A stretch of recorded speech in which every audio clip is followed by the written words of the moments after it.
ஏன் தாயி பள்ளிக்கூடம் போல? மாறி மிஸ், அந்த டாய்லெட் அடைச்சிருக்கு, என்னன்னு போய் பாரு. இவ எதையா குடுக்குற, அதை வாங்கி சாப்பிட்டு இருக்கிற? அறிவு இருக்கா இல்லையா? உனக்கு அறிவு கிடையாதா? உனக்கு உங்க வீட்டுல நல்லது கெட்டதெல்லாம் சொல்லி கொடுக்க மாட்டாங்களா?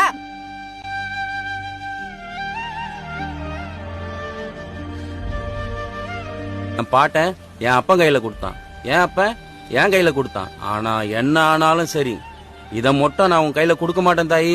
அதுக்கு பதிலா தான் அப்பா உன் கையில புத்தகத்தை கொடுத்துருக்கேன். உன்னை கஷ்டப்படுத்துறாங்களா, உனக்கு கோபம் வருதா, அதுக்காக ஒதுங்கி மூலையில உட்காந்துராத. உன் கோபத்தையும் வேகத்தையும் படிப்புல காட்டு. அதுதான் நீ அவங்களுக்கு தர்ற சரியான பதிலடி. உன்னை படின்னு சொல்றது, நீ படிச்சு முன்னுக்கு வர்றது மட்டும் இல்ல, நீ படிச்சா முன்னுக்கு வந்தா உனக்கு அப்புறம் வர தலைமுறையா மாறும். ஒரு சமூகமே மாற படிக்கல் நீதான்.